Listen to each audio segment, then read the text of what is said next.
Welcome, everyone. Thank you so much for joining us at Charcha. First of all, big thank you to our platform host, the Nudge Foundation, for their incredible optimism and tireless work, without whom none of us will be here today. I would also like to thank all of our speakers for your participation on very, very short notice, and super excited for our gender track to kick off. Given this is actually our first session to kick off the gender track, as people are slowly trickling in or quickly trickling in, I will just take a moment to introduce Dalberg as the track host, as well as frame the upcoming discussions for this track. My name is Da Young. I'm an associate partner based in Dalberg, Mumbai, and I lead our education to employment practice, as well as a lot of our work in the gender space. I will be your MC for today. And tomorrow you will have another one of my colleagues, Sweta, who co-leads a lot of our gender work. So Dalberg is a strategic advisory firm focused on creating social impact. And we have a global footprint across over 20 countries. And in India, we are based in Mumbai and Delhi. We have a 100-person strong presence. And gender is not only a practice area here at Dalberg, but an important lens we apply across all of our work as a standard, regardless of sector, whether it's in energy, education, or financial inclusion, for example. And we do this proactively as well as intentionally by drawing out the gender dimensions of any given problem or opportunity.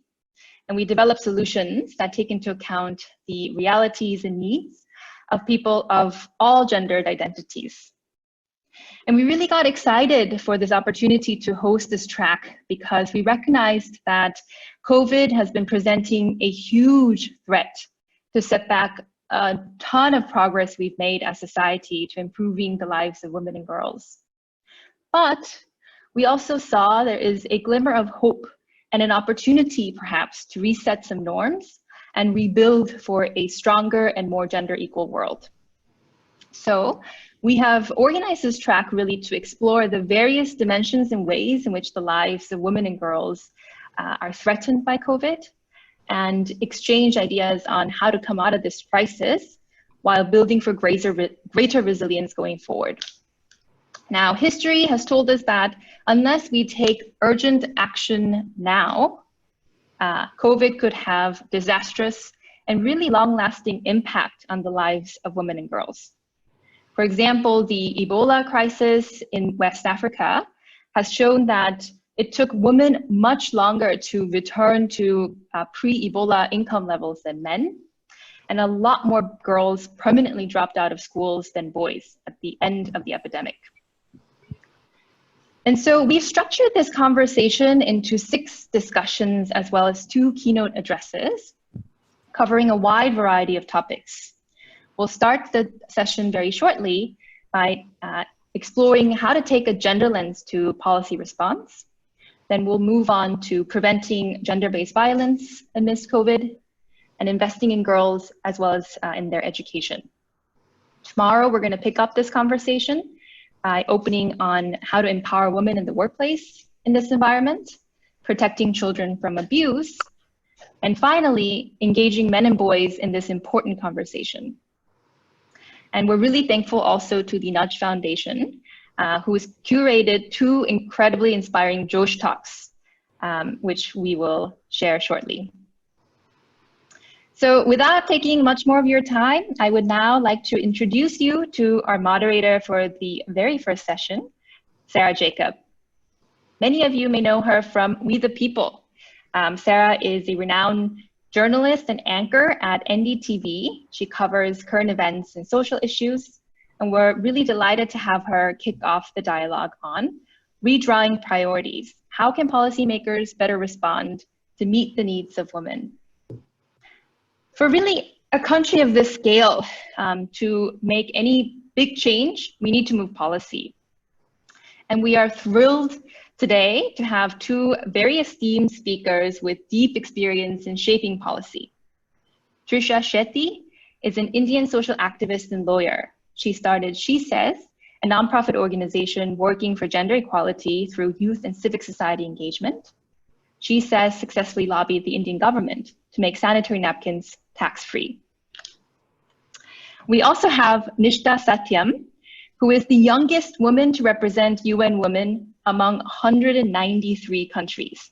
She is an unapologetic feminist who works at the intersection of policy, politics, and people.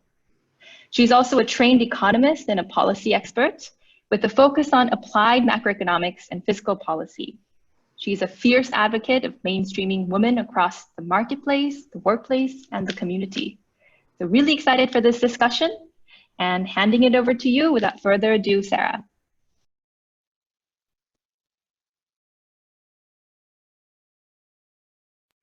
Under these trying circumstances.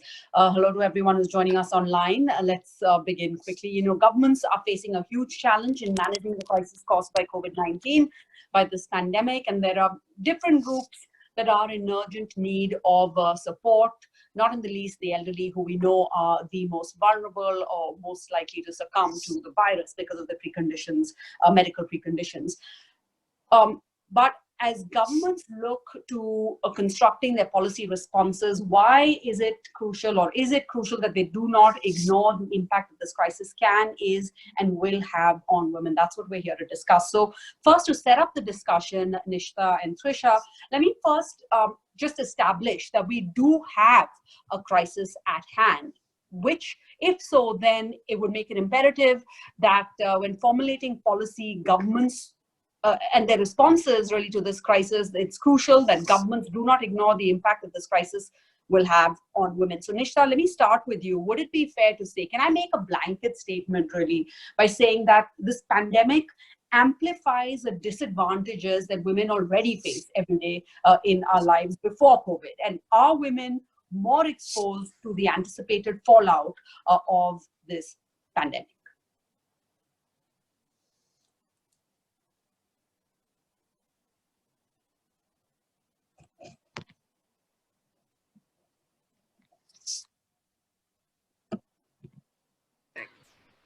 Sorry, I was on mute. I didn't realize.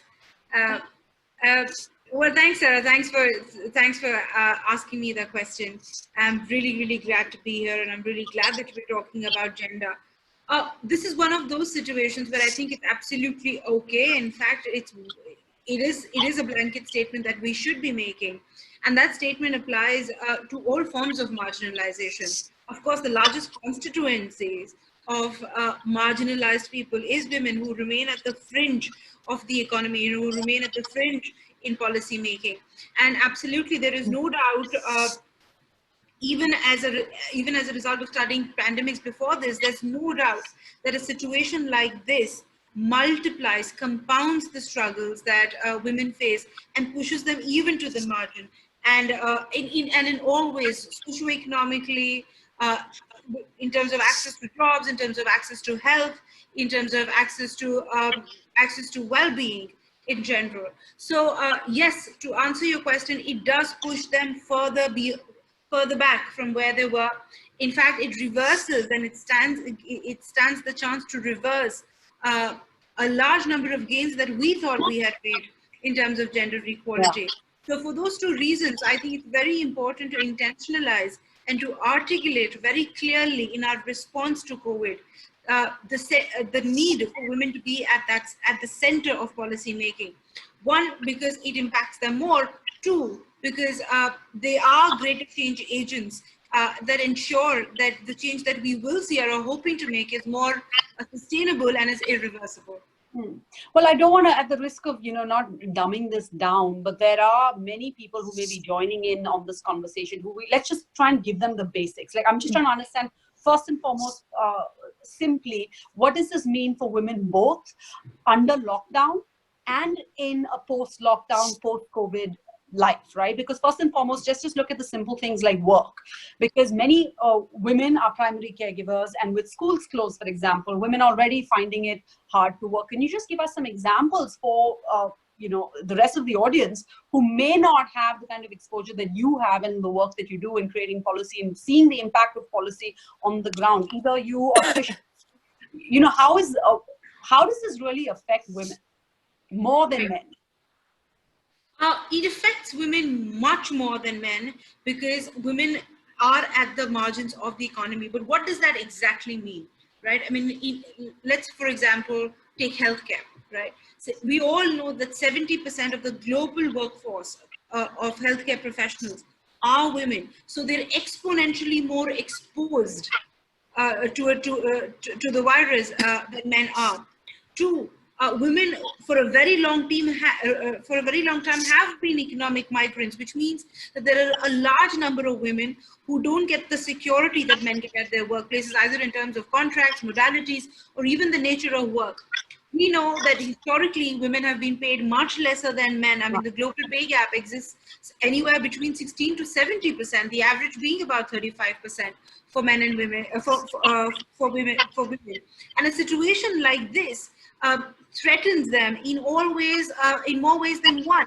Of course, that's the aspect where they're health workers, where they're participants in the economy. But if you just look inwards, a little more inside home, I mean, the fact that even as per the 2001 census of India, about 71% of India lived in about less than 2 rooms, right? So in a cramped up, confined space like that, the kind of space that women get in terms of nutrition, in terms of healthcare, in terms of just space, and the backlash that we're seeing through domestic violence are all aspects that very, very negatively impact women, pushing them thereby into the life cycle of poverty. I'm just going to add one example there, right? And this is true even for good times. A girl goes to school, she doesn't have proper access to sanitation, hygiene, falls out of school. When she's out of school, there's greater work at home. There's an undue burden of unpaid care work on her. If she's staying at home, there's early marriage, and early marriage is early pregnancy is bad health is a rude economic shock, and it just goes on and on. So what this situation threatens to do is to push back women into a life cycle of poverty, which then requires a huge development effort to get them out of it. So we do have the chance of reversing everything we have gained. Trisha, this crisis threatens to undo gains women have made in recent years, because especially when it comes to the workforce, because for me, the first sign or the first impact really has been it's harder to work, both under the lockdown and in a post-lockdown world. You know, so apart from the work that I do in India, I also work extensively on good governance issues under the Paris Peace Forum. And the one thing that we're coming to realize is it's not an over-reliance on multilateralism. If anything, it's been an over-reliance on individual institutions that has led us to this situation of crisis. If one thing we should realize is it's been an over-reliance on NGOs, on CSOs, that shows us the complete lapses within the system. You talk about the workforce, okay? I'll give you specific examples. Madhya Pradesh government is putting forward certain policies where they're considering factories not having safety and health norms that they had before. They are pushing for exemption on cleanliness, urinals, creches, lighting, water. They're also asking that factory managers do not need to send notices to the government anymore in case of worker contracts and occupational disease. Now, when you highlight this, very much as Nishtha said, you talk about sanitation, you talk about creches. I mean, what population does that affect more than anyone else? Of course, it's women. Of course, it's gender non-conforming people. So by effect, you're putting forward policies by a government that's pretty much giving workplaces carte blanche status to exclude women, to discriminate women, and make the workplace hostile. Now, even if it's talking about going to work, right, we need to talk about mobility. We have to address 3 factors here. 1, a woman's home, then the mobility to get her to workplace, and then the workplace. So I set the context as to how a workplace is now going to become hostile. The homes, which I'll come to in a bit about domestic violence, are anyways hostile. We don't address the amount of domestic violence and hostility women face within sanitized environments of their home. And then you talk about mobility to get women from one place to the other place. If anything, COVID is now going to put further restrictions on mobility. What are the kind of measures we have heard with regards to safe transport, with regards to timely transport? They're talking about extending work times to 12 hours. Okay, how is a woman supposed to ensure she gets from one place to the other place? Even if she does agree to do those 12 hours of work, we don't hear about these things. We only hear about the economy must thrive, economy must thrive. Okay, sure, let the economy thrive. Even if we just talk about the GDP, the World Bank says women invest up to 90% of their salary back into their families and their communities. Men, it's at best 30%. Okay, this is global statistics. The World Bank also further breaks down where do they invest this money. Primarily, women invest the money in food, healthcare, home improvement, and schooling. Now, these are things that we for sure know we need to invest further resources on, especially with pandemics like this that are going to keep hitting us, right? We have statistics that say we're going to have possibly 4 lockdowns globally over the next 2 years. Now, when you know encouraging women's economic participation, making sure women stay in, young girls stay in school is going to be effective in pushing a country's GDP, but you don't hear about these things because these things don't make for sexy talk. They don't want to get into the details, right? Yesterday, everyone was talking about the devil lies in the details, but the problem is the people designing these details don't look like you and me. They are men who don't account for these nuances. And the third aspect I'll talk about is domestic violence. We've had our Ministry of Women and Child Development acknowledge that there's been a surcharge in domestic violence cases. What have they done, Sarah? They've put forward a women's helpline number. Okay, let's run through this scenario, right? I call up the helpline number. I tell them my home is a hostile environment. What happens? The person will come. Where will he rescue me and take me? Where are the shelter homes? Yeah. Show me one shelter home a woman can safely be taken to. Like, it's the unfortunate reality is I had this call with other CSOs, civil society organizations, and we were basically talking about, look, the best thing we can do is ensure that a police person will call up the alleged abuser and threaten him and say, if you don't stop, I'm going to arrest you. Jails are overcrowded. They're not taking any more people in jail. Courts are not hearing any cases unless it's an emergency case. So the best thing, ideally, what we can hope for is, in terms of crisis prevention that we do, is we can reach out to a police person within the jurisdiction of where the abuse is happening. The police person will call up the alleged perpetrator and let him know that, listen, there's a case against you, be vigilant. The best thing we can hope for is the girl will file an NC at the police station and request that there's a daily checkup being done at her doorstep. Where are the shelter homes? You talk about child sexual abuse. Do you know that in India, children in conflict with the law are kept in the same place as children in need of care and protection? So basically, juveniles who commit crimes are kept in the same shelter home as juveniles who are rescued from child rape or child abuse happening within their homes. What mother will want to see her child firstly report abuse that's happening within their homes, and then secondly realize that the child is taken away and kept in a shelter home? Worst part with this COVID crisis, which I have experienced because I was working on a child rape case, is shelter homes are not taking any more inmates.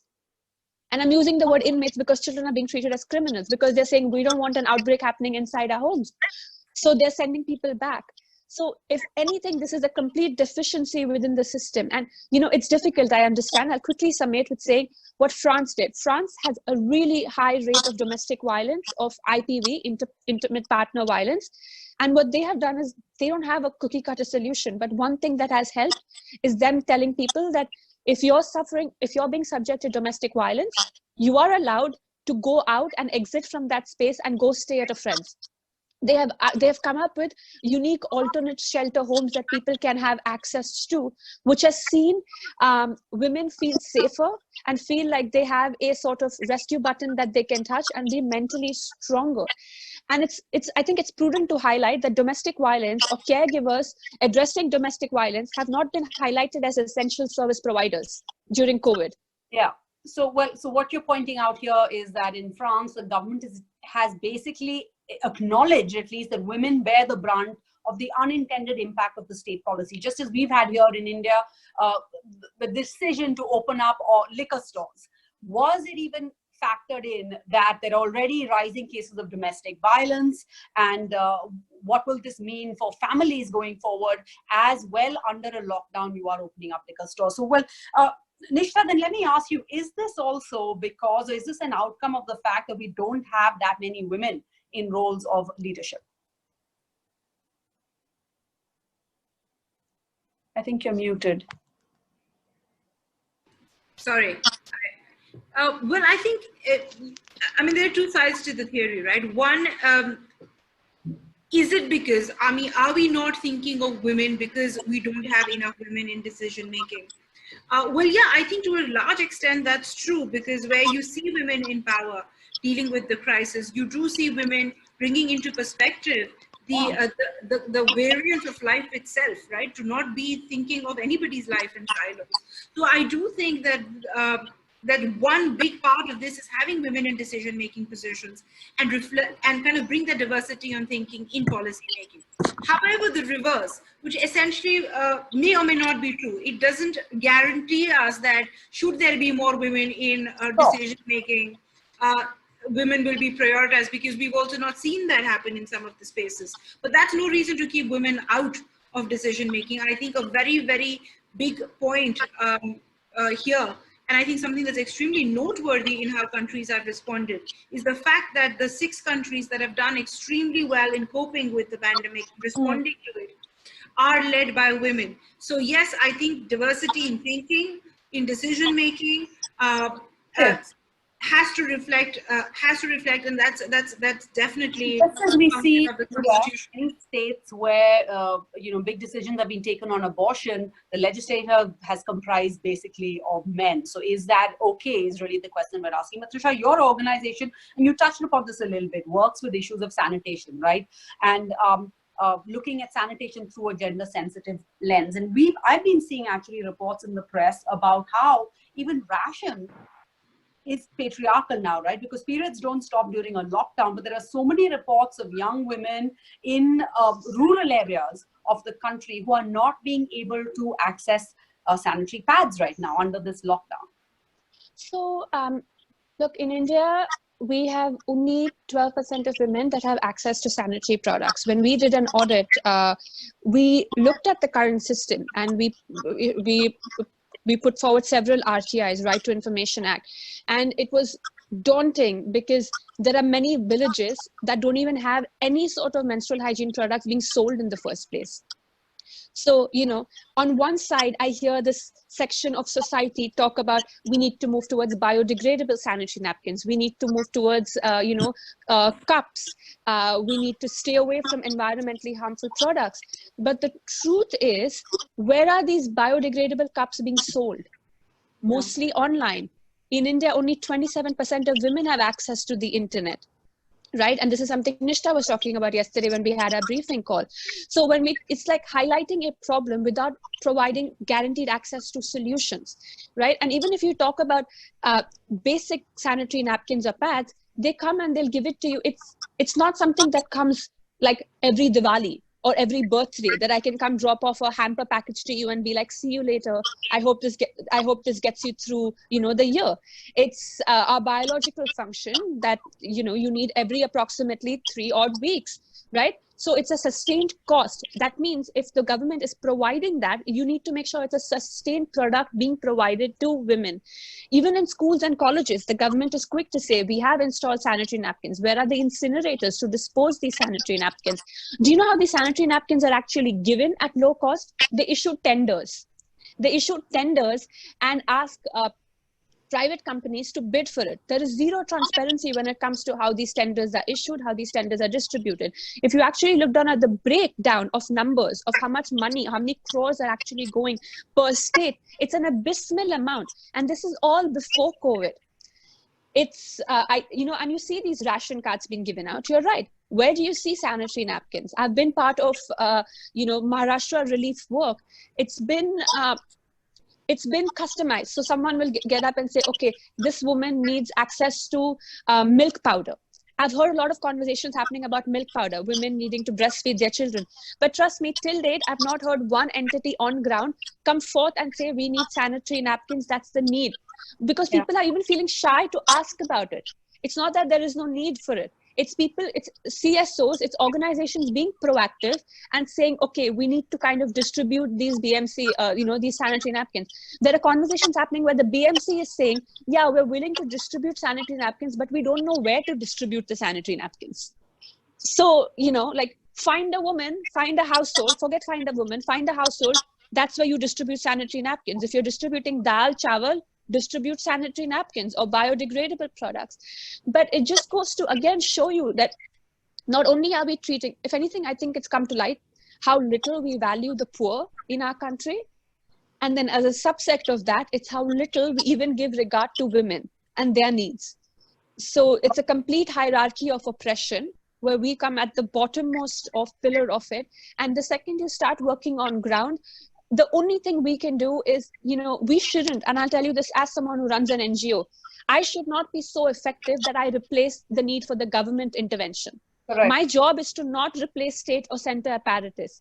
If anything, I should be lobbying for the center and state to double down. And this is where UN Women does such a good job of, pushing for those policy changes. Because as civil society, we should not be doing such a good job that we deem state and center to be incumbent or unnecessary. That's not a sustainable solution. How much can we fundraise? How much can we have our foots on the ground? There are people in civil society talk. Outsource this to NGOs and can't and shouldn't be doing that either. But I want to again go back to the big policy level. As Trisha mentioned, Nishtha, she said that women tend to save more. There are many studies that have shown the contribution to GDP could be much more. So then why is this something that comes naturally to the governments the world over, right? I'm not just saying this is India. When on the ground, it is actually counterproductive to achieving a more rapid recovery of the economy if there is gender equality in policy making or even in understanding awareness of the needs of women when it comes to making policy, because it's ironic.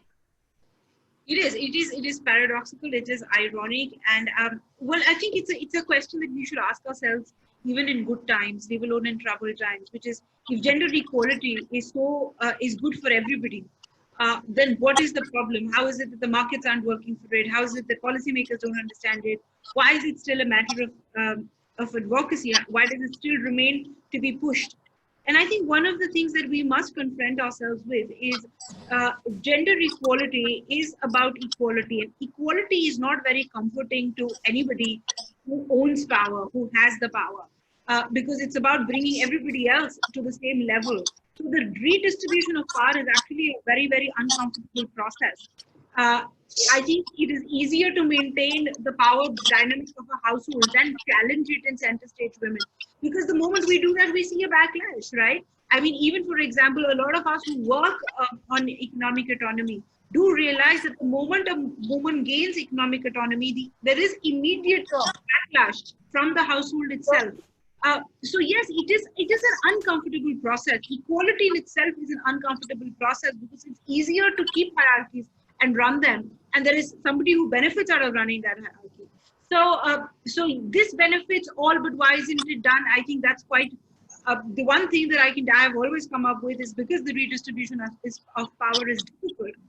But despite that, sorry, Sarah, just one more point. But despite that, I think what is important for us to acknowledge is it is now becoming unaffordable to not acknowledge and understand and apply the knowledge that investing in women is going to lead to lasting, faster returns. And if it is almost becoming unaffordable as an economy, as a country, with stated outcomes. And therefore, I'm hoping that this is a good chance, this is a good time in history to relook at how we make policies and who we make them for. Yeah, before I get to this, so Trisha, would you agree that the redistribution of power makes one uncomfortable, which is why policies are made like this? Because it really is counterproductive. Because, for example, again, we've been reading about a growing concern that these standard out units are unisex, right? They're made in a unisex design, but it just doesn't fit women properly. And as Nishtha pointed out at the start, that I think more than 50%, maybe 70% even of workers on the front line in the healthcare industry comprise of women, and PPE units aren't made for their sizes and their form. Let me just put it this way. I think it's very easy for people to say, I'm for gender equality. But the second you start talking about the inequality, the discrimination, the violence, the second you get into the nuances, the details, no one wants to hear it. It makes them uncomfortable. And when you double down and start talking about it, Sarah, I'm sure you as a journalist have heard this. the kind of names that you get called, right? If you talk about women-centric topics, the kind of pushback that you get. I'm sure Nishtha has got that in terms of know your place. So it's a whole problem that we have been dealing with, where we ask women to speak up and fight for their rights, but do so politely without upsetting the people who are oppressing you too much. So of course, it's a problem of representation. Of course it is. And when I say representation, I mean representation in the highest of offices. Who are the people designing these policies? You look at our finance ministry. When the GST was passed, what was the the composition of that? There was one woman within the entire finance ministry. I mean, you saw what they passed off as VAT-free bangles, chudi, sindoor, and we had to fight. Yeah, we had to fight, launch the largest social media campaign to push for sanitary napkins to be tax-free. And we've asked for asks beyond that, because we recognize even removing the tax is not going to ensure women have guaranteed access to menstrual hygiene and sanitation. The point is, we don't want to have these uncomfortable conversations because they don't make for catchy headlines. We have the statistics. I mean, we can tell you statistics ad honem. You invest this amount, keep girls in school for longer, the GDP of the country will grow. If the last intent is to make sure the country progresses, it's not too hard. You want to address climate change? The two most cost-effective solutions to address climate crisis is investing in young girls' education and sexual and reproductive health care rights. How often have you ever heard of this investment actually happening? So I think this is why we have to be very intentional and laser focused with holding center state accountable. Where is the money going? Where is the representation? Because I think at this point, even pushing for representation may just lead to tokenism. So even if you go beyond that and just say, where is the money going? How is the policy being gender centric? You set up special committees if you have to, if you don't want to give these people permanent positions. But how do we, have fast responses to this without making sure women suffer more than they already are? So you touched upon education. Girls' education, women's education. Now that I think is something we must need to touch upon, because this whole, you work with digital literacy, and this whole new COVID world is a whole new definition of the haves and have-nots, right? The haves really are the ones who have access to an internet account, and the have-nots are those who don't. And in that sphere, when it comes to technology, when it comes to digital access, women already disadvantaged, they're already marginalized. This is going to be a huge setback going forward. Access to technology, even for booking a train ticket. Now they've started trains for migrants. How are they supposed to do it? How are the women supposed to do it? You don't even have access to a phone. I think with that, there's, I forget the study, but there was actually research done across India where they said that, the broadband things that you had, like the internet routers, were closer to the boys' room than the girls' room, if it was a family that had, boys and girls. So of course there's limited access to the internet. Then let's not forget that the platform in itself is hostile towards women in general. And I think the third element that we need to talk about is, okay, quality education that needs to be provided. We are not providing this sort of quality education, financial literacy. I think now, instead of just highlighting deficiencies, if we was to suggest solutions, maybe it's a good time now for the government to introduce financial literacy as part of their education program, right? To figure out, because since things will be online now, making sure if they're setting up these camps that have say mobile schools happening, ensuring that you're going door to door to get the girls out of their homes and make them sit and participate in these mobile camps. A lot of it is just really rudimentary. We don't need high-tech interventions. The more I work on ground and the more familiar I am with technology, I come to realize, truthfully, it's just making sure people have access to it. Very rudimentary on-ground work that needs to be done to ensure we at least come to a place of bare equality. Okay, you mentioned solutions. So let me, Nishtha, start with you, and then Trisha, both of you can take this question. Let me play devil's advocate here, right? This COVID-19 pandemic, it's caused a huge havoc, but does it also, like most times when you see, this kind of a scenario with so much havoc and so much everything being turned on its head, it also offers unprecedented potential for change. Have there been any positives, according to you, when it comes to entrenched gender issues? Well, honestly, I think the gender issue is a rather complex social issue. that has been a derivative of patriarchy for centuries together. So it probably would be I would probably be quite an optimist if I already predicted a change to something that has been so structural for many years. But at the root of that question, I think we have to recognize that gender inequality is because of structural barriers to inequality. And until and unless we intentionally address those structural barriers to inequality, we're not going to be solving the problem. What we might see today is few things improving symptomatically, right? But it isn't possible to see change to structural barriers. That said, at least it's not necessarily a positive thing, but the one thing that I definitely see is the fact that the world has been working from home and has been working still fine. Business continuity seems going okay. And this has been an ask from women for a very, very long time. Yeah. Because, it would have enabled them to participate in the labor force much more than they had in the past. And today, I think it's a national realization by employers that across many sectors, working from home is not necessarily a productivity issue. It doesn't necessarily possibly have been done earlier when there were women in their mid-career stages who were asking for a few hours of work from home, maybe on a Fridays, maybe, and everybody raised eyebrows. Employers were highly skeptical, and today they don't have a choice, and they realize that it hasn't particularly impacted any of the parameters that they measure or matter to them in a big way. In fact, what it has done is it has brought infrastructure costs down with no particular changes to productivity. In some cases, even higher productivity than people turning up to work. So, but it will require it will require us to intentionally think and articulate this change and make it a part of our new normal. It's very easy for the world to come back just as it was, but I think we have to be conscious about crafting the new normal, picking what is working for us, and making that a forever change in the new normal. But even with this new normal, there are, at a national level, you can see the government and state governments junking labor laws, for example, as Trisha touched upon, to take advantage of the pandemic to extend factory hours. Similarly, as companies now are moving to work from home, I'm hearing of companies that are saying that productivity, because you have the advantage of working from home, you have to work for longer hours. And what the governments and what our society doesn't realize as a whole is that there is a fallout to this. Not just does it mean that these women are working now 12 hours and over and above that doing the kind of housework that they are expected to do. Similarly, when it comes to factories, what does it mean to bring up a whole generation of young kids without fathers, without father figures? There's going to be a social fallout. We can't just look at the economic fallout. But Trisha, to go back to the question about are there any positives that you see? So I would say it's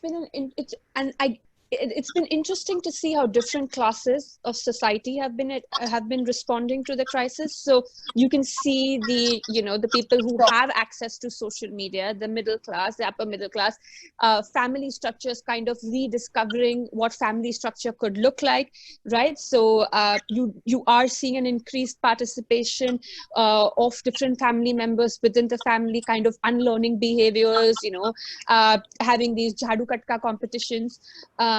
So you're seeing that happen. And I also think it's been interesting because social media has kind of glamorized and made it sexy for now people to, be equal participants at the workplace. So that for sure has been, a promising step. It's like us celebrating for like basic bare minimums. I saw, a meme that said, oh, finally men discovered motherhood, where they're talking about, juggling things and not having enough time.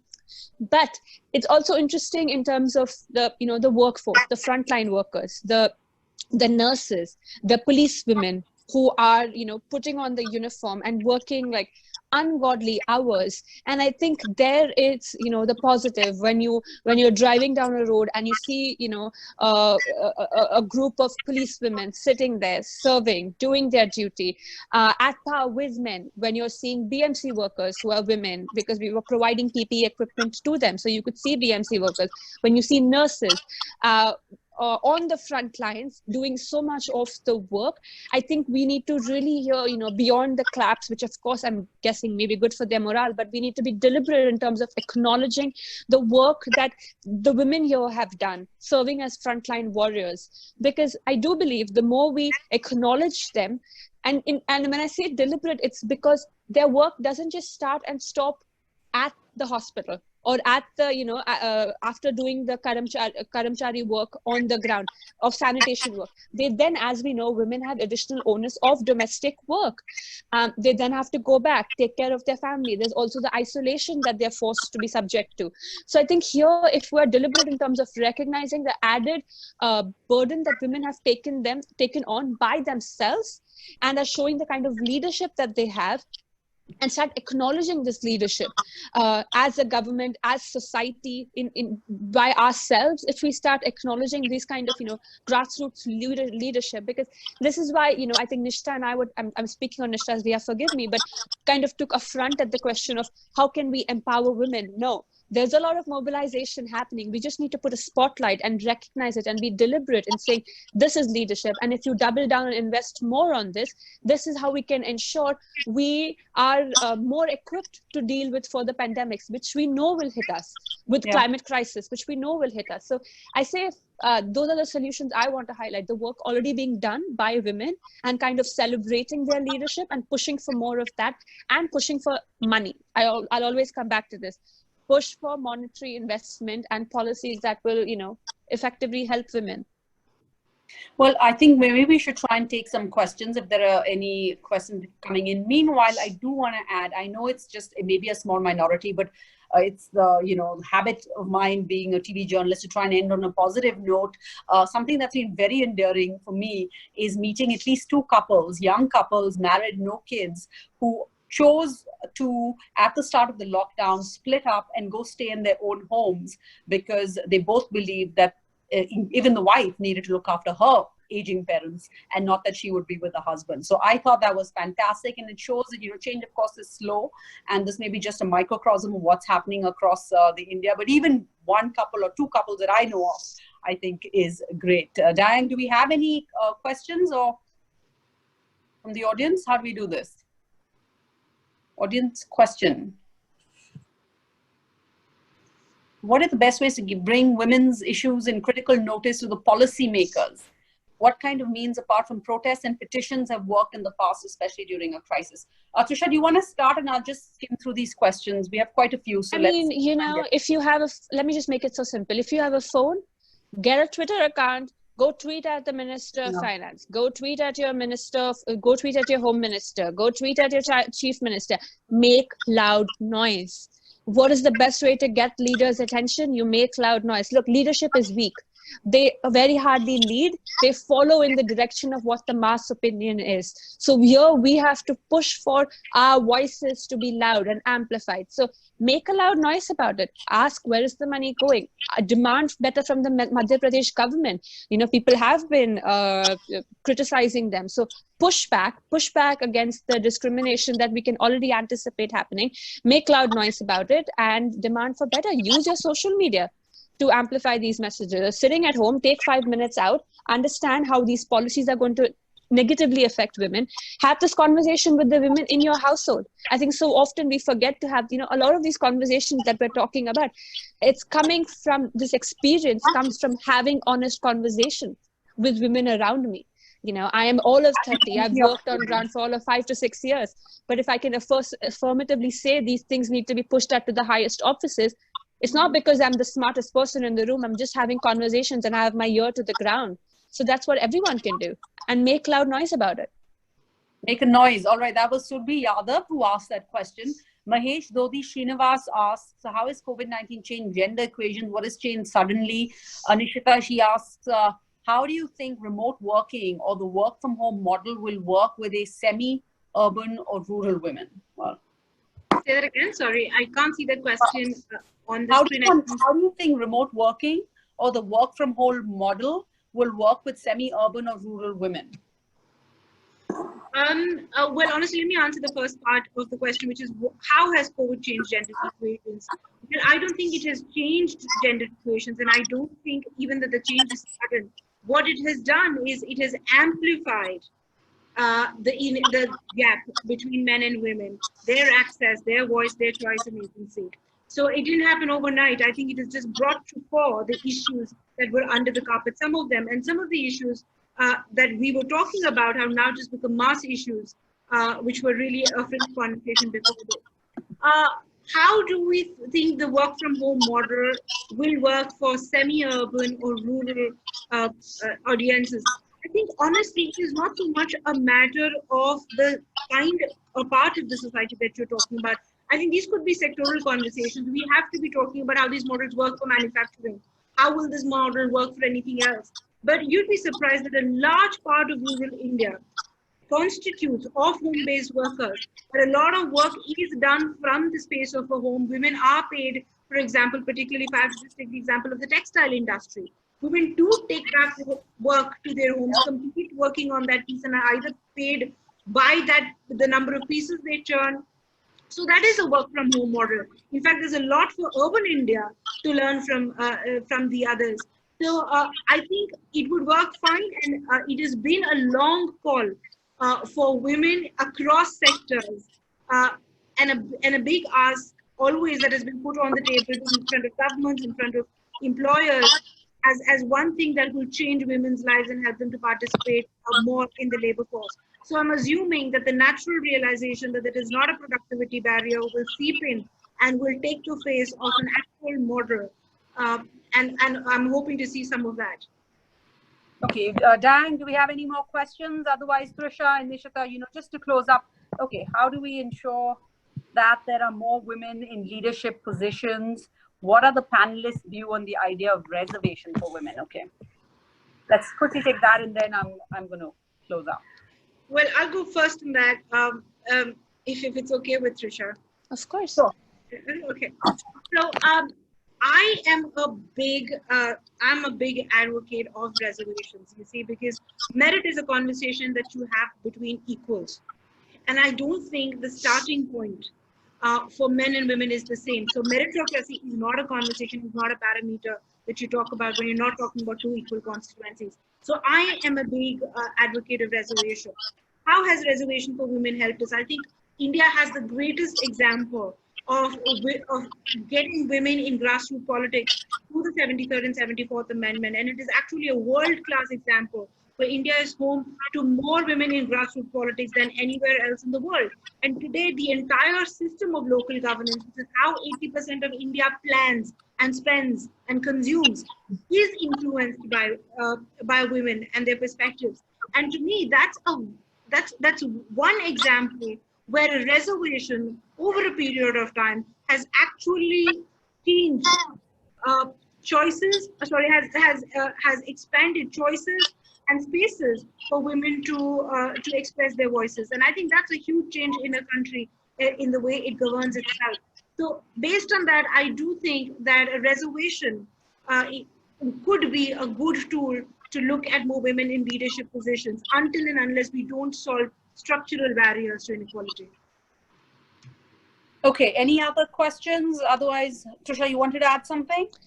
No, just to echo what Nishtha said. I mean, even if you look at Rwanda and, how they have, come forward, they have enforced reservation. So reservation has been empirically proven to be effective because there's again data that says when women are holding positions like ministerial positions, they push for policies that don't just address women-centric issues, but address climate, address school, address education, address infrastructure. So there is data that says when women are involved in decision-making processes, they push for solutions, policies that are effective in community building, nation building, and also encourage more partnerships.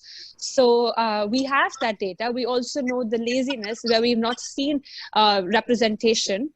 So if we have to get to the point of equal representation, the only way to do that is through reservation. Okay, what are some ways transgender population is affected? We just have 4 minutes, so Nishtha, if you want to take this, or Trisha, more often than not, transgender persons do not have access to sustainable livelihoods or support from their families, often also part of abusive households. How do we bring the issues into the mainstream narrative? I guess I just have two quick comments, if that's okay with Nishtha, and then I'll give it over to her. So one main thing is paperwork, right? The big thing that women, that especially the transgender community, they don't have access to is paperwork. So now if you're talking about booking trains, if you're talking about going online, a lot of stuff will be dependent on the requisite paperwork. So that is a huge issue that we need to address. Second thing, of course, when it comes to workplaces being hostile, you not having the right urinals, you're not having, the right compartmentalization, different spaces, right to privacy will be an issue. And the third thing, again, violence. So the amount of violence that you see, I think a big part of unaddressed violence that the transgender community faces is through the police. There's a lot of sexual violence that the police engage in on the transgender community that goes unaddressed. So again, who's going to watch the watchman? So again, and this is not issues that COVID is sort of, this is not issues that are coming to light because of COVID, it's just being magnified. So it's things, again, we need to make a loud noise about and push for representation. Even they don't have enough representation when it comes to holding leadership position. I would say bar none. So, where is the representation when it comes to transgender community or the LGBTQI community as a whole? All right, we're out of time, but Nishtha, if you want to just give your closing words.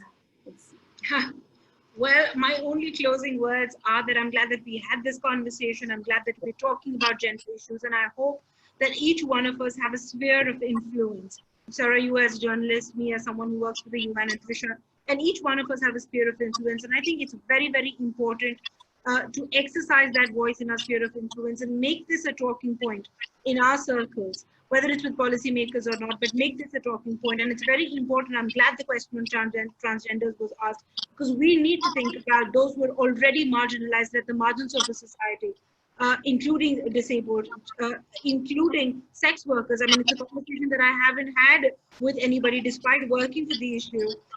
Again, there are some occupations that are not no contact occupations, right, which are severely under stress, and we must look at representation from these constituencies and also talk about them and make them center stage them to our circles of influence and our conversations and our talking points.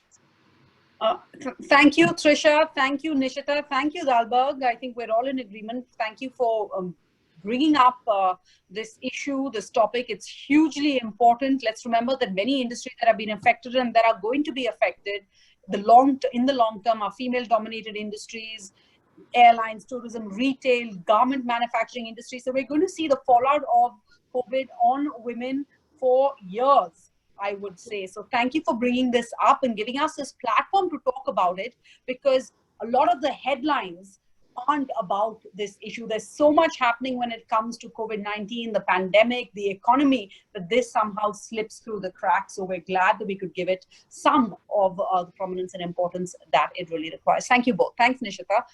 Thanks, Trisha, and thanks, Dalberg. Excellent. Thanks, everyone. Thanks, Nishtha, again, and Trisha for bringing light to many of really important issues that I hope we'll have more time to unpack over the next few sessions.